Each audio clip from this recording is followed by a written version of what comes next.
Hey guys, so I was going to do another what I ate today pregnancy thing, but I pretty much just eat the same things every day that I've already shown in the couple other what I ate todays that I've done. The two smoothies, the pregnancy chocolatey kind of soy smoothie, and then the other more like fruity smoothie, and the noodles that I've shown, and the coffee and peanut butter, and I did have a salad today, so that was different.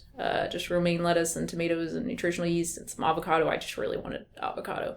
It was ridiculously expensive. It's kind of stupid to buy that, but it looked so good, so big and beautiful. So I did have that, and I have been having some sandwiches because my mom talked about having sandwiches for lunch with the deli slices, like the tofurkey deli slices, and that just sounded so delicious. She puts potato chips on hers, though. I do want to do that, but I don't really need any more. I don't need any more junk food in my life. But I have been making those with just romaine lettuce and tomato, and I like the tofurkey, the peppered something, whatever it is. It's really delicious. And a little bit of just mayo, salt, pepper. I think that's it. Bread, of course. Yeah, that's really good. So a few changes, but nothing terribly interesting. So I thought instead I would just talk about some other things pregnancy related, some things that you guys have asked about, and just some things that I thought would be kind of interesting. So I figured today I would talk about supplements and drugs, the supplements and the drugs that I love, that I take, and some things that I like absolutely have to take while pregnant. First is the Diva Devi. I don't know how to say it. I always say Diva, but Diva Vegan Prenatal Once Daily Vitamin. Packaging's really cute, actually. I like all of their packaging. The vegan companies, man, they've really stepped up their packaging game. The Daya is way better now, and the Tofurkey is like awesome. Like, all these companies, I'm so used to just really shitty, really terrible, low quality packaging, and now, man, it's great. So yeah, I like theirs as well. And yeah, it's just your typical prenatal vitamin with more folate than you would get in a normal multi, and more iron as well, and I think a few other things are increased, but it's basically a multi with just a few minor changes, and of course vegan, so the D is D2 instead of D3. Oh, and I mean I can't really speak to like the nausea factor. I know some people really struggle whether they're pregnant or not with taking multivitamins because it makes them feel sick and stuff. I've never really had that problem. I will say these taste better than their regular multi, which I normally take, which has like a spirulina coating. It tastes like ass. It's really gross. But I usually take it with like a smoothie, something that has flavor, so I don't really taste it. And there's no lingering aftertaste with that or with this one. I forgot what the coating is on this one, but it's like a yellow color, and it has just very, very mild taste. I would say obviously take it with food, something that does not have a lot of calcium, something you wouldn't want to take it with like a cup of soy milk or something that has a whole lot of supplemental calcium, because that can inhibit iron absorption, which of course you don't want to do anyway, but especially while you're pregnant. So yeah, I tend to take it with something that doesn't have a whole lot of calcium in it, but something that's filling. Like I wouldn't take this with just like fruit or just juice or something. That would probably make me feel pretty sick. Next, also Diva Devi, whatever, non-fish vegan omega-3 DHA. So this is a DHA supplement. This is, like I mentioned in my video on the Italian vegan parents jail video thing. So weird. Yeah, there are different algae-based brands, and again, like I said, for pregnant and breastfeeding women, particularly pregnant women, you should definitely consider taking this. I believe the recommendation is like 200 milligrams per day, which is what this is. Taking one of these a day because studies have shown that it does support brain development, fetal brain development. Yeah, it's definitely more expensive than this. I want to say, I mean, this is a 90-day supply, and I want to say it was like 20 something dollars, whereas I get like 2 of these for like less than that, I think so. It's definitely more expensive than a multi or like B12 or D. Oh, and as far as the taste, because that is a concern with anything like this, whether it's fish oil or algae based, fish tastes like that because of what they eat, the algae. They have it coated in a lemon coating, lemon oil, and it tastes like lemon heads, which I always loved. I haven't had them forever. Are they vegan? I don't know, but now I want lemon heads. That sounds good. But it tastes very lemony. Again, I take it with something fairly substantial because I will kind of burp up the lemon flavor later on. It's not terrible. It doesn't make me sick or anything, but I would rather not. I know I said I like the taste, but burping it up is not, it's not that great. But that said, I did swallow one a while ago, early in my pregnancy, and it got like stuck in my throat or something, so the coating kind of came off, and I did taste a little bit of that like algae taste, and that was not fun. So make sure you like really swallow them. I'm not sure what happened there, but that's the only time that's happened for me. But other than that, yeah, they don't make me nauseous or anything like that. Next, which I don't have with me, but oh well, it's just B12 and D. I have a B12 supplement that I think I got at Walmart, whatever. There are lots of them. Just one of the chewable tablets. I think it's 500 micrograms per tablet. Really, really tiny tablets that I take like twice a week, I would say. I probably don't really need them because I do drink B12 fortified soy milk, and I do take this prenatal every day, but just in case, because again, you can take so much B12 and it's not going to do you any harm. It may possibly give you acne. There are a few cases of that, and I did experience that in the past, which I believe was due to taking huge amounts of B12. But other than that, you're not going to hurt yourself or your baby by taking large amounts of B12. So I do take a couple of those a week just in case. And I also take D, which is the Diva brand as well, the vitamin D2. And I take a couple of those a week as well, just in case. Again, I'm already getting, I get like no sunshine anymore because I've gotten enough sun in my lifetime from tanning outside in tanning booths, and oh man, I cringe every time I think of it. The cancer. Oh man. So I get like virtually no sun, and it's hot. It's so hot here. Actually, it's been pretty nice the last few days, but anyway, I do probably get enough from, again, the soy milk that I drink, which is D fortified. This has D as well. I think a couple other things that I eat sometimes have vitamin D as well, but just in case, I do take one of those. I believe it's 2,400 IU, international unit, something like that. And I do take a couple of those a week as well, just in case. And that is it for the supplements. So now on to the drugs, the fun stuff. Coffee, of course. You guys know I do drink coffee. That is one thing, if I could do it over, I would do differently. I did stop drinking coffee. I think you guys remember I did stop drinking coffee for a while, and it was appetite stuff, like I said, but it was pregnancy related also, which I left out at the time. I was peeing so frequently already, and again, struggling with low appetite, and obviously the coffee was not helping with either of those things, so I was like, okay, I'm just gonna stop drinking it, and I really wish I hadn't done that because I was so fatigued and exhausted during the first trimester, and this really would have helped.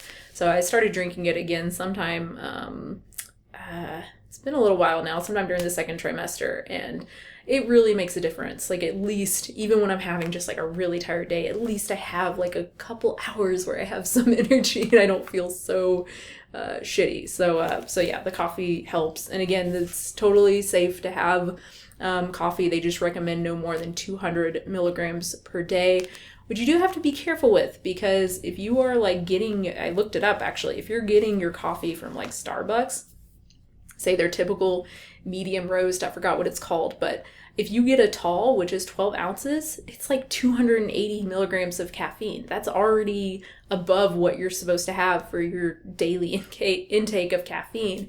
And I think even the short, which is 8 ounces, was like 160. So you're almost to your max, already. So definitely be careful if you are drinking coffee, out, and not just brewing like a typical cup of coffee at home. But yeah, and I just wanted to quickly share this coffee. It's called Audubon Premium Shade Grown Coffee. This is something that I just learned about, that my partner learned about, and we decided to try it because I was running out of my typical whatever cheap coffee that I get at Kroger. I think it's called 8 O'Clock or something is the brand. It tastes fine to me, and it's pretty cheap, so whatever. But this is a premium brand, which is good for growers. It means they get paid more.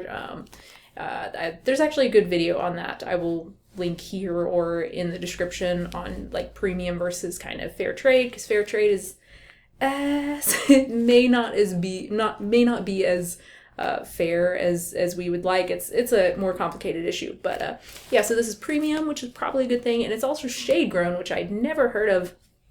Apparently you can actually just grow coffee in the forest. So this is coffee beans that are grown in the forest, so they're not clearing forest obviously to grow them. Yeah, it sounds pretty cool. I don't know, maybe it's all bullshit. I wouldn't be surprised. There's so many things that just turn out to be bullshit. So if anyone knows any more about this, please leave your thoughts and information and stuff in the comments. That'd be cool. But yeah, I have tried this. I was a little nervous because I couldn't find any shade grown anything at Sprouts, so I ended up just ordering some from Amazon, and it came with 3 of these, which was like, holy shit, I hope I like it, because that would really suck. But yeah, and I have ordered coffee before from Amazon, and it was like light roast, and then it just tasted burnt and terrible. But this is actually good. I don't know if it's like super great. I can't ever really tell the difference between like Folgers and other coffee. I add so much like sweetener and soy milk and stuff that it just all tastes like coffee to me. So I'm not really a good judge of that, but I think it's pretty good, and it's not super duper expensive either. I think it's definitely reasonable. So next on my stash is actually a supplement, really, is Tums. This is pretty, I think it's one of the most common pregnancy symptoms is heartburn, and I have had it for a very long time. It has only gotten worse lately. Yeah, I take, I take half of one of these at a time. On the back it says serving 2 tablets at a time. I don't know, that's pretty ridiculous. I find that half usually does the job. Sometimes I have to take a whole one. Yeah, so I probably take half of one 2 to 3 times a day now. Used to be less than that. Now it's just progressively getting more and more. And I do try to be careful. Again, this is a calcium supplement, calcium carbonate.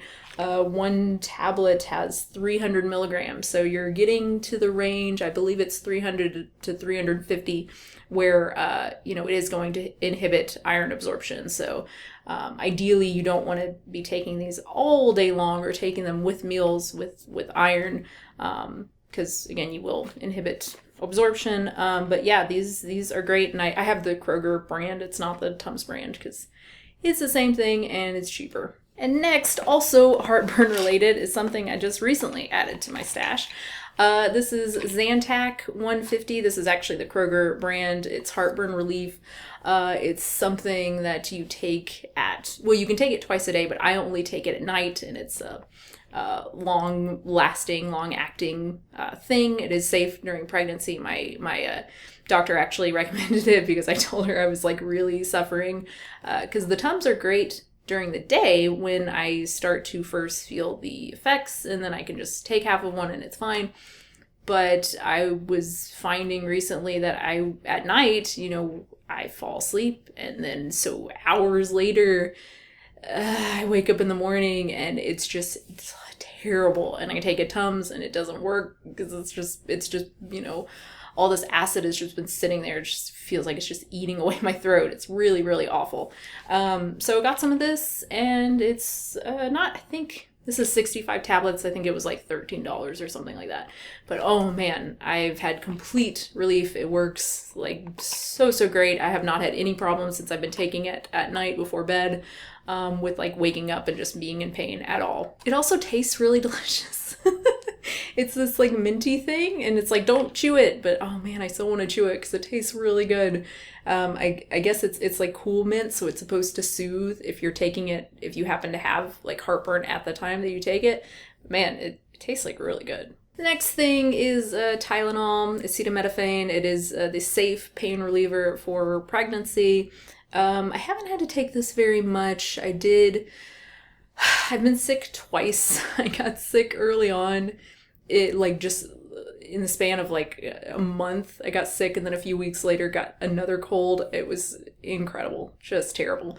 And I remember I did have some headaches then, I think, and just for a while when I wasn't eating a whole lot during the first trimester, and so I wasn't really drinking enough either, which was stupid, and so I was getting headaches, I think just dehydration headaches, and some tension headaches as well. So I have definitely taken these, and that has helped. And finally, something that I've only taken a few times is Unisom sleep tabs. This is the Kroger brand, and it's doxylamine succinate, which is the same thing that's in NyQuil, and NyQuil always fucked me up. It always made me super, super sleepy. A doctor recommended to me because I was having some trouble a while ago with sleep. And one of these, I believe it has actually double the amount, 25 milligrams. I think it's double than what's in NyQuil. And like I said, NyQuil always just messed me up, completely knocked me out. And so I did take one of these, and oh my God, it just completely, I would sleep, like 10 hours and wake up and still feel drowsy, and feel drowsy for another like 2 hours, just really like I was drugged. And so I cut it down to half of a pill. It was like the same thing. I cut it down to a quarter of a pill, just a quarter of one of these little things, and still felt just really drowsy waking up. So this is really like a last resort thing for me. I don't know why it affects me that much, but it really does. Yeah, but it works. And I mean, if I continue, I haven't had any insomnia, any problem sleeping for a while now, but if I do again, and if it comes down to feeling groggy for a little bit and getting enough sleep, I'm gonna choose obviously getting enough sleep. And that's it. That's all the stuff. It seems like a lot of, I guess it kind of is a lot of stuff. I don't know. I guess most of the stuff I usually take, I usually take a multi, B12 and D and coffee. And I don't usually use Tylenol. I think I usually use ibuprofen. But that's pretty rare. I don't usually have very many aches and pains and stuff, just the odd headache here and there, I guess. But yeah, pregnancy is fun. You get just so many extra things. So many extra supplements and drugs. It's great. Thank you so much for watching. I hope you enjoyed this video. If you want to subscribe. And I will have a new video